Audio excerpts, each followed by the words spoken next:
the Latin American regions. Partnerships, that means to have concrete projects. Projects on research, on technology transfer, on education, and of course of trade, as you said this morning.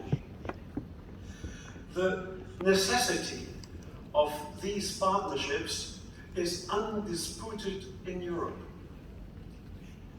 And when we have a short look at the past, we see, for example, there have been already 6 summits between the European Union and the African Union, trying to describe a strategy for the future, trying to describe projects as, for example, Africa Built, or Schools for Africa, or a new mobility for Africa, and whatever.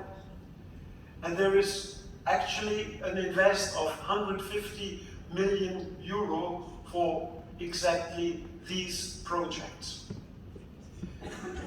With Latin America, it's a bit more difficult. You mentioned it already. For example, the EU-Mercosur treaty, still pending for, you said 20 years, at least more than 10 or 12 years, and without a decision actually in these days. But nevertheless, even with Latin America, there are some bilateral projects. EU and different countries in Latin America, projects between universities, projects between research institutions. There must be more, of course. But let me mention the aspect of Europe. Europe needs these partnerships, as Europe actually is stressed by 2 wars, without knowing how that will be ended. Europe is stressed by the bilateral and bipolar situation. That means by the United States on one hand, and China, the trade with China above all on the other hand. Europe is stressed as well by the incredible efforts of Asian countries in technological progress. And Europe doesn't want to run behind. Europe is stressed by its own transition of the traditional economies based on oil and coal and old energies, and now it's getting to a new deal, to new green economies, and that way is longer than we thought. And at last, Europe must look for growth, and as well, Europe must look for a financial balance of its own countries. In this sense, I think, Europe needs partnerships. Partnerships, at least, to play a role in international politics. Partnerships to maintain its economic standards. And partnerships to be part of an alliance of humanity and civil values. We all have to respect different political systems, but frankly spoken, Europe is trustworthy. Europe has principles, and Europe is not imperialist in comparison to others. Countries in the global south, and we heard that from our friends of Latin America, are getting more and more self-continent.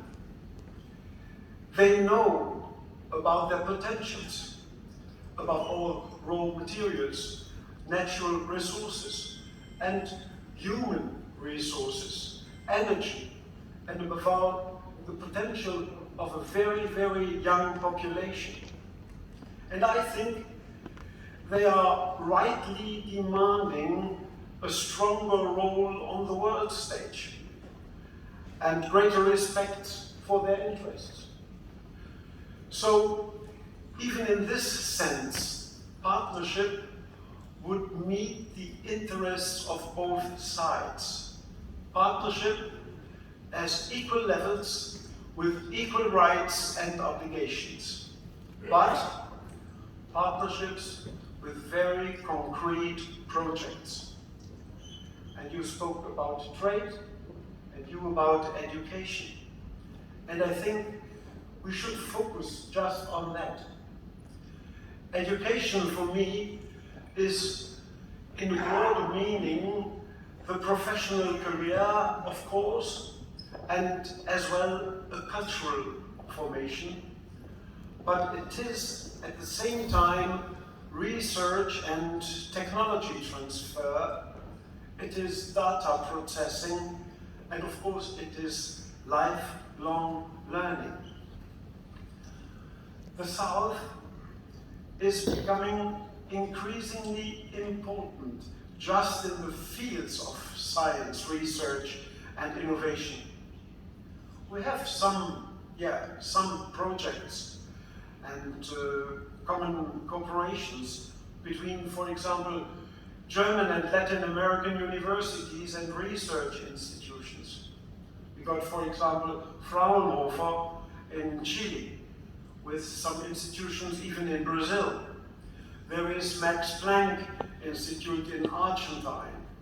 In Sao Paulo, the House of Science and Innovation. There is the Center for Advanced Studies and Humanities with projects in Brazil, Argentine, Mexico, and even the Caribbean. But I think there could and there must be more. Education is always the key to the future, and it's part of our generation, it's our task to strengthen these opportunities. The second field is trade, is processing and industrial